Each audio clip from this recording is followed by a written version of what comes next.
In the studio is Dr. Katherine Pannel, who's a psychiatrist, and Dr. Scott Hambleton, medical director, Mississippi Physician Health Program and Addiction Specialist. One and all, good Friday to both of you. Everybody okay? Everybody's good. It's good to have you. We're here to talk about the fentanyl and overdose deaths in the state.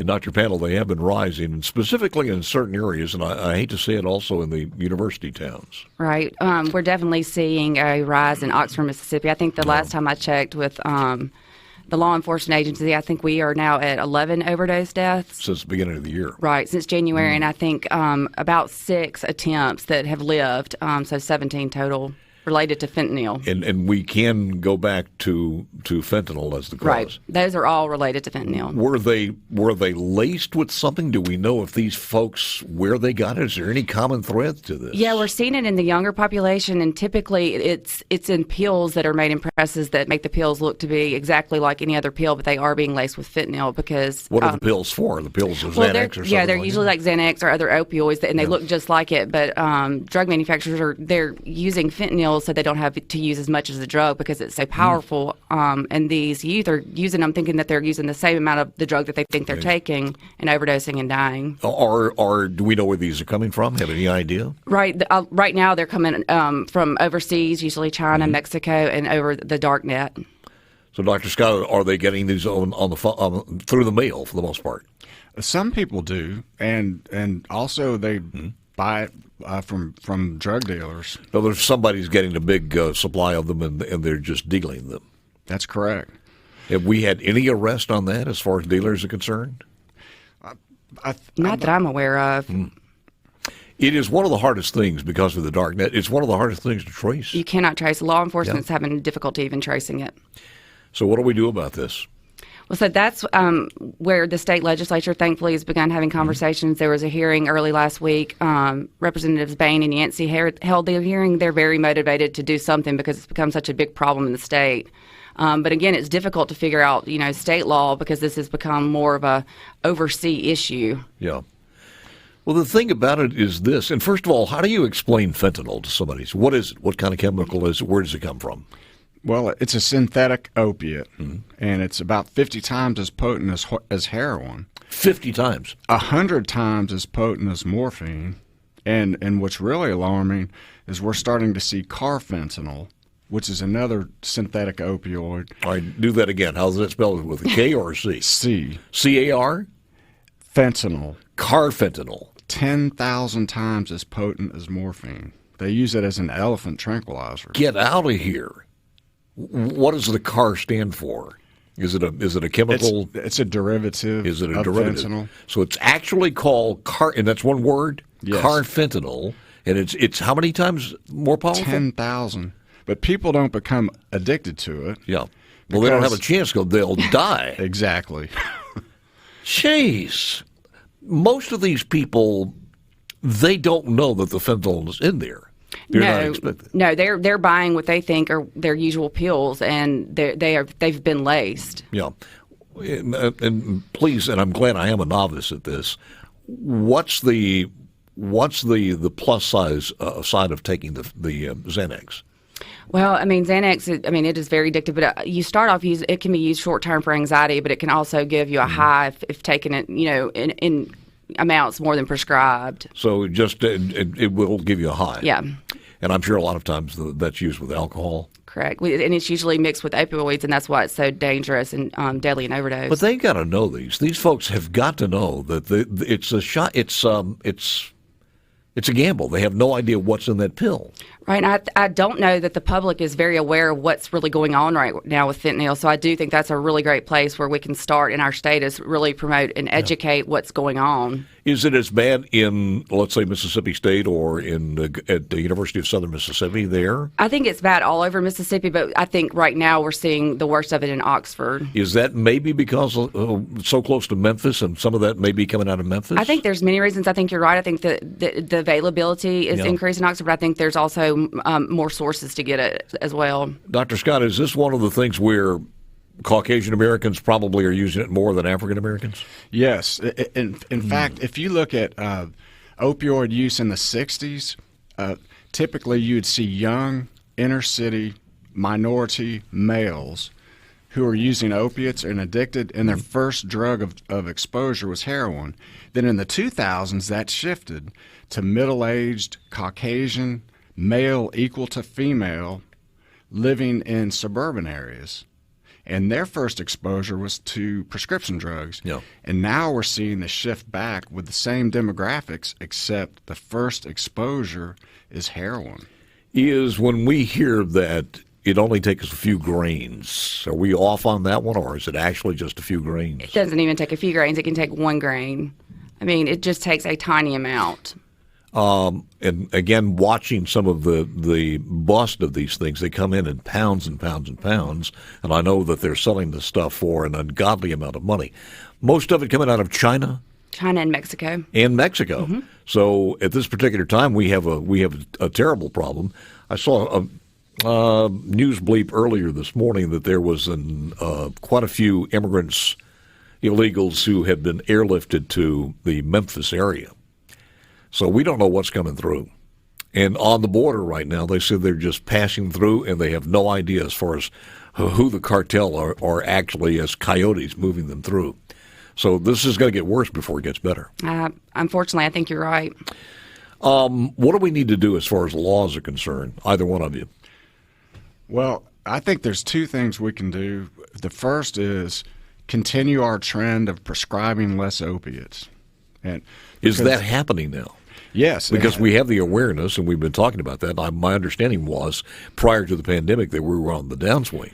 Every year since 2017, we prescribed less. But then during the pandemic, we've seen the greatest single-year increase in overdose deaths nationally that we've seen in 20 years. The number jumped from like 70,000 to 88,000. Yep. So the other thing we can do is provide treatment. And fortunately, in Oxford, there's some great treatment centers. But right now in Mississippi, in 2020, I think there are 27,000 treatment admissions for opioid use disorder. That's about 10% of the number that need treatment. You know, I can hear ringing in my ear that, and I'm getting it vicariously, people saying, well, that's why we need medical marijuana. Your statement on that? You know, I mean, it's all addictive. Yeah. So I don't know that we You're need saying to that trade medical one addiction for the marijuana other. is addictive. Yeah.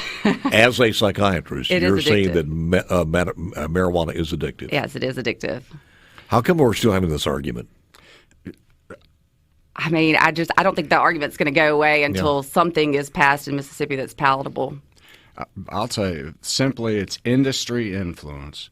If you look at the industry influence that led to opioid prescribing, they marketed a series of one lie after another that caused irreparable harm. And trying to use marijuana to fix an opioid use disorder is insanity. It is. It is. And we were talking about how some of these people on the internet, whether it's Twitter or Instagram or Facebook or whatever it happens to be, we know with what they want, and that's what aggravates the hell out of me, is if they were just honest. They don't care about Aunt Mary, who's got a problem that she cannot find a fix for in traditional medicine. They just be honest. Tell everybody you just want recreational. You don't want to be fined or imprisoned or have a court date or whatever it is, as far as if you're caught smoking marijuana. That's it. And just be honest with everybody. But that's it. Right. I mean, there probably is a place for medical marijuana in people with end-stage cancer or to other terminal illnesses. What that looks like, we don't know. We don't have enough research. But again, it goes back to 65. There were just way too many medical diagnoses and just too many problems with that initiative for it to actually be a good, credible program. Well, the other part of that, too, is when you start having people argue with you and they said their facts are on their side. There are not a lot of facts as far as medical studies that it does any good at all. No, and the DEA has actually recently opened up more areas in which we can now start studying it. So we have that opportunity now. Can you hang on for one more segment here? We'll talk about what we can do and maybe some websites and things such as that. Fentanyl is the newest. It's also coming out of, I guess, Mexico and China? Yes. 10,000 times more powerful than fentanyl. Than morphine. Katherine Pannel, who's a psychiatrist, and Dr. Scott Hambleton, who's also medical director of Mississippi Physicians Health Program and addiction specialist, where we were talking about so many different things off. But have we had any indication that this car fentanyl has been spotted here in the South? Yes. There, as far as it's actually kind of hard to assess and quantify, and we have some difficulties here accurately reporting opioid deaths as well. Yeah, but it's starting to show up everywhere. You know, one of the things we talked about off the mic during the break is when you have these young, and most of them are men, right? Mm-hmm. When you have this, it's almost like playing Russian roulette, where you know the chance of you dying has increased quite a bit. Because number one, you're taking Xanax, and you're not sure how that's going to react. If you've got alcohol, you're entering an environment where the possibility of death has increased dramatically. If there happens to be something in there, everybody ought to know this. Who's in that group of people who've been taking these things, have a backup plan. Right. And I guess Norcam would be one of those things, would it not? Have somebody who knows where it is, or have somebody with that. Have a backup plan should it go wrong. The problem is, I think most people that buy these type drugs off the street are really not thinking about that. And another problem is that with a large dose of fentanyl, sometimes the naloxone is not that effective, and it takes very large doses of it to reverse the effects.